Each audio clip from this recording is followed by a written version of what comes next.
Salutations, chers frères, chères sœurs de lumière. Merci beaucoup d'être là aujourd'hui pour cette nouvelle vibra-capsule transdimensionnelle dans laquelle je réponds évidemment à des questions du public et qui permettent à d'autres personnes d'avoir enfin des réponses qu'ils attendent ou qu'ils se posent depuis très très longtemps. Peut-être un point à vous amener dans un premier temps, lorsque vous m'écrivez, vous écrivez vos questions, le plus possible d'être précis, mais le plus possible d'être concis. Pour moi, être concis, ça veut dire le moins possible de donner des explications. Je suis capable de lire à travers une question, par exemple, simplement par quelques mots, vous donner une réponse qui va être ajustée selon votre conscience ainsi que selon la conscience des autres. Encore une fois, je suis heureusement accompagné par mon épouse, Marie-Josée, qui pose des questions et qui m'aide énormément, par exemple, à me ramener, si vous voulez, les questions parfois lorsqu'il y en a quelques-unes déjà qui se multiplient à travers seulement une série comme telle. Merci Marie-Josée. Première question. Donc la première question, une question intéressante qui nous vient de Thibaut, qui nous dit « Je n'ai qu'une question dans le fond à vous poser. Êtes-vous un minimum sincère dans vos croyances ou êtes-vous une bande de charlatans ayant repris une mythologie galactique farfelue qui est venue s'étoffer au fil du temps? Je serais vraiment rassurée pour votre santé mentale que la deuxième option soit la bonne. Et dites-vous que c'est un homme de 34 ans, plutôt très ouvert et assez instruit qui vous écrit, qui de surcroît a déjà observé un ovni en forme octogonale immense de ses yeux. » Oui, bravo. Bravo, ce que vous avez vécu. C'est une preuve vivante. Vous savez une chose, tout fonctionne par la vibration du cœur. Lorsque vous écoutez, par exemple, cette vibra-capsule, lorsque vous lisez, par exemple, des articles, des chroniques ou des choses comme ça, si vous le discernez avec votre tête, vous allez avoir une réponse par rapport à votre tête. Si vous discernez avec le cœur, vous allez avoir une réponse avec le cœur. Donc, c'est à vous maintenant de vibrer. Pour moi ou pour la presse galactique, par exemple, nous n'avons absolument rien à prouver. Nous publions nécessairement ce que nous recevons, en faisant par contre très attention à ce que nous diffusons comme tel ou nous publions comme tel. Ce qui est important de réaliser, c'est qu'on ne peut être dans une organisation quelconque, dans une secte, ou encore dans une pensée collective qui nous fait parler de la sorte. Pour ma part, ça fait plus de 50 ans que je suis dans un processus multidimensionnel, si vous voulez, de conscientisation. Donc, j'ai un cheminement de fait et j'ai vécu différentes expériences, voire différentes initiations qui me ramènent nécessairement vers moi-même, mais aussi afin d'aider d'autres à le faire. Ce qui est fondamental de réaliser, à partir du moment où nous avons une conscience, jamais on peut contrôler, manipuler, assujettir ou conditionner quelqu'un à notre propre conscience. Cependant, le rôle fondamental d'un instructeur de lumière, c'est surtout d'enseigner, oui, mais surtout de faire en sorte que les gens puissent retrouver leur propre autonomie afin que ces personnes-là puissent répondre elles-mêmes à leurs questions.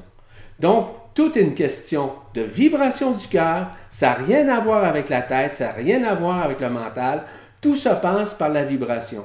Et ceux et celles qui ont l'ouverture du cœur, ceux qui ont l'ouverture d'une des couronnes radiantes de la tête, du cœur ou de la Kundalini, sont en mesure de confirmer ce dont je viens d'élaborer d'une façon très simple d'ailleurs. Donc c'est à vous à discerner. Et c'est à vous à discerner pour voir si vous le faites avec votre tête, qui semble avoir des connaissances, qui semble par exemple intellectuellement être ouvert. Maintenant, ouvrez-vous à la vibration de votre cœur et vous allez réaliser que ce qui est enseigné actuellement, par exemple, va vous permettre peut-être d'ouvrir un nouveau champ de conscience et de vous permettre de vivre cette ascension dans la simplicité et dans la facilité. Merci beaucoup pour votre question. Notre prochaine question nous vient de Frédéric qui nous dit « Bonjour, M. Poirier. Souvent, je me demande si je suis vraiment à ma place. Quelle est ma mission de vie? Merci de répondre. Grand merci cordialement, Frédéric. » Merci Frédéric. La question, veux-tu simplement me redire? Quelle est ma mission de vie? Bon, votre mission de vie, évidemment, ce qui nous est demandé, notamment par l'intelligence de la lumière, c'est être dans l'être. Je le répète et je le répète et je vais toujours le répéter. Être dans l'être, c'est être dans la facilité. Être dans l'être, c'est être dans l'humilité d'accueillir ce que nous recevons. Être dans l'être, c'est être dans la simplicité d'être. C'est dans la simplicité de ce que nous accomplissons. C'est dans la simplicité d'être simple vis-à-vis de ce que nous faisons, nous effectuons, mais aussi d'être simple devant les autres. Être dans l'être, c'est, on pourra ajouter l'authenticité, la transparence, c'est être correct, c'est être bien, c'est être honnête, c'est être transparent devant n'importe quelle des situations, c'est être authentique devant les situations, devant qui que ce soit. C'est revenir, en fait, être dans l'être, c'est revenir l'enfant intérieur, qui ne se fie pas au passé, qui vit beaucoup plus le moment présent, dans l'instant, dans l'essai maintenant. C'est s'émerveiller devant ce qu'il voit. Donc, la mission, c'est ce que nous avons à faire présentement. Il y a des gens qui sont mandatés pour faire un travail multidimensionnel. Ces êtres-là sont des instructeurs de la lumière et ils ont un travail qui est fondamental afin d'aider les gens à retrouver notamment leur autonomie. Et si vous pensez que c'est ça pour vous, alors enseignez, faites-le. Et si l'appel de votre conscience le fait pour vous, merveilleux, je vous félicite. C'est à vous maintenant à écouter ce qui se passe dans votre cœur, ce qui se passe dans votre être, pour pouvoir réaliser qu'être dans l'être, c'est probablement la meilleure mission que nous avons à faire en ces moments de grâce. Merci beaucoup. Je vous rends grâce aussi pour ce questionnement. La prochaine question nous vient de Denise qui dit « Merci pour la générosité de vos informations. Elle contribue énormément à me faire confiance car vous confirmez beaucoup de choses que je vis spontanément sans trop savoir d'où ça venait. Ma question, si j'ai bien compris, tout le monde ascensionne. Alors pourquoi faire tout ce travail de conscientisation puisque même ceux qui ne le feront pas ascensionneront? Merci, Denise. Vous avez absolument raison, Denise. Sauf qu'il y a encore des personnes qui ont besoin d'aide, qui ont besoin d'accompagnement, qui ont besoin qu'on leur réponde à des questionnements qui se posent pour toutes sortes de raisons. Vous me dites que vous confirmez ce que vous entendez et qui répond à vos questions. Avant, vous n'aviez pas nécessairement de réponse à ces questions-là. Est-ce que c'était nécessaire? Peut-être que non. Peut-être que oui. C'est relatif pour chacun. Donc, il y a des enseignants ici, des instructeurs de la lumière, dont le rôle consiste justement à répondre à ces questions-là pour trouver nécessairement des pistes de solutions afin que les gens soient atténués dans leur façon de voir, dans leur façon de penser, dans leur façon d'être dans la vie. C'est pas tout le monde qui a la capacité ou la conscience de pouvoir saisir tout ça. Donc, le processus ascensionnel, et je vous rappelle, est multidimensionnel. Pour retrouver notre multidimensionnalité, nous devons être dans la simplicité, dans l'amour, dans le respect. Et c'est pour ça que nous répondons à des questions. C'est comme ça que des gens, par exemple, comme moi, le font d'une façon simultanée, d'une façon multidimensionnelle. Parce que je sais que ça l'ouvre, évidemment, des champs de conscience, des vibrations à des personnes qui en ont besoin. Peut-être que vous en avez moins besoin que d'autres. Mais en fait, ce qui est important, c'est que l'ascension se répercute directement au niveau de la conscience qui augmente son taux vibratoire. Mais pour la maintenir, parfois, nous avons besoin de répondre à des questions, aussi à poser des questions. Donc, chacun le vit à sa façon. Et le respect que nous avons vis-à-vis des autres à cet égard est extrêmement important. Merci beaucoup pour votre question. La prochaine question nous vient d'Isabelle qui dit « Bonjour. J'ai rencontré mon âme ou flamme jumelle, nomade, arabe, dans le désert marocain il y a maintenant 18 mois. Cette retrouvaille a expansé très fort mes corps d'énergie avant que je m'aperçoive de ce lien, boosté mon élan vital, bousculé ma vie de couple et de mère de famille parisienne. Je suis retournée déjà 7 fois là-bas. J'ai tenté plusieurs fois de renoncer à cette situation de double vie. Chaque tentative de renoncement me propulse en basse vibration et chaque nouvelle acceptation de ce qui est, c'est-à-dire aimer mon mari qui m'aime et aimer mon âme jumelle, m'expanse dans la joie du cœur et l'amour de tout. Ma question. J'ai reçu un impact d'envoûtement de la part de femmes de la famille de mon âme jumelle, secrète. En soin, il m'a été dit que c'était un avertissement pour moi et que je devais renoncer à aller là-bas. Mon cœur résiste absolument à cette raison. Quel est, s'il vous plaît, votre avis et votre conseil? Merci, Yvan. Isabelle. Merci, Isabelle, pour votre question.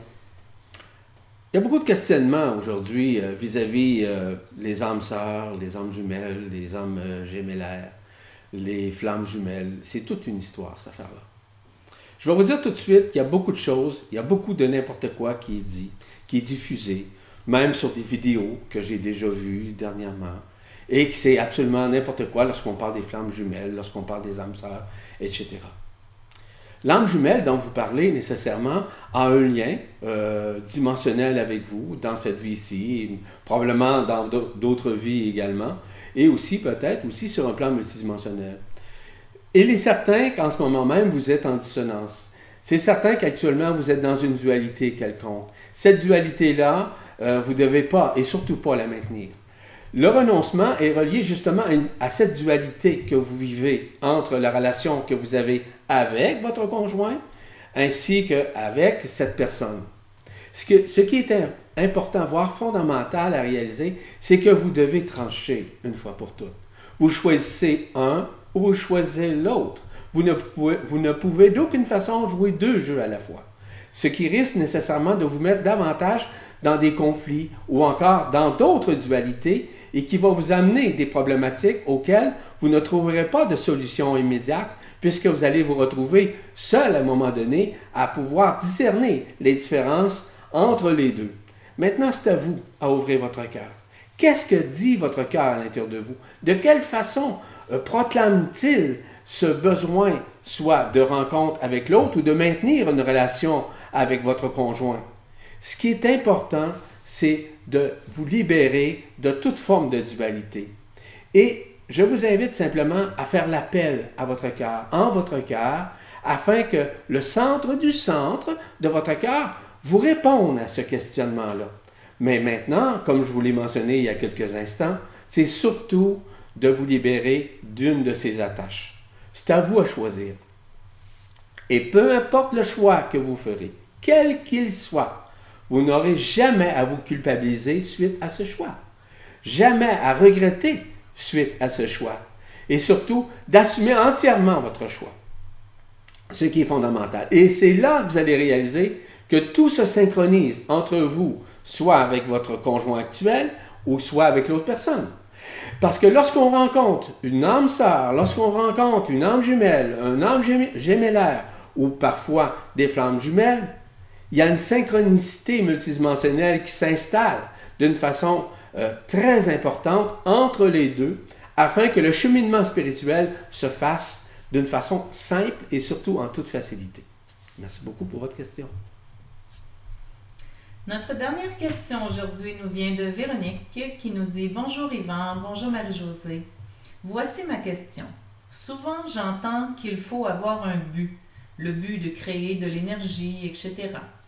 Oui, je suis d'accord avec cela, mais je n'ai pas de but. Je n'arrive pas à en avoir un, hormis celui de ma libération véritable et entière. N'ayant pas de but extérieur, la vie perd parfois son sens et donc sa joie, son énergie. Comment pallier à cela? Merci de tout cœur pour votre réponse. Véronique. Véronique, vous avez répondu à votre question. Vous dites que vous n'avez aucun but, c'est parfait comme ça. Parce que le but est déjà initié. Le but à l'intérieur de vous est déjà fait. Ce but est directement relié à votre être. À votre être, ou celui, celle, peu importe, qui vous amène à cette ascension d'une façon graduelle, d'une façon à pouvoir vous reconnaître, à vous aimer davantage, à vous pardonner davantage. Est-ce que ça, c'est un but? En fait, il s'agit simplement d'être dans l'être, et comme je le répète souvent. Et surtout d'arriver à écouter la vibration du cœur qui exprime sa science à travers votre conscience. Et c'est ça, en fait. Vous n'avez pas de mission comme telle à faire. Vous avez seulement qu'à être à chaque jour de votre vie, à rayonner ce qui vous êtes. Est-ce que c'est nécessairement un but? Est-ce que c'est nécessairement un objectif? Est-ce que c'est nécessairement une mission? Non. Tout se passe en votre propre intérieur et surtout ce propre intérieur vous amène à vous libérer des affres de l'emprisonnement. Parce que lorsque nous sommes dans le lâcher-prise, voire lorsque nous sommes dans l'abandon total, c'est de cette façon-là que nous nous libérons, dis-je bien, de tous les mécanismes qui sous-tendent cette vie, qui nous forcent à avoir des objectifs et qui nous forcent également à avoir des buts. Donc, ce qui est important, c'est de réaliser, lorsque nous sommes dans l'être, en d'autres termes, lorsque nous sommes dans la vibration du cœur, c'est automatiquement une vibration qui va maintenir votre conscience vers sa réalité multidimensionnelle et non pas dans la réalité qui est dimensionnelle, quoique celle-ci, nous devons la vivre d'une façon simultanée avec la multidimensionnalité qui s'éveille et qui se réveille en nous d'une façon multidimensionnelle. Merci beaucoup pour votre question, Véronique. C'est bien ça? Oui. Merci beaucoup. En fait, ce qui met un terme nécessairement à cette vibrocapsule, je tiens encore une fois à vous remercier. Je vous rends grâce encore une fois d'être présent, d'être présente parmi nous afin de regarder ces vibrocapsules transdimensionnelles qui permettent de répondre à vos questions et à une quantité innombrable de questions que nous recevons ici. Alors, je vous dis à une prochaine, je vous embrasse, je vous bénis et à bientôt. Namasté, je reconnais le maître en vous.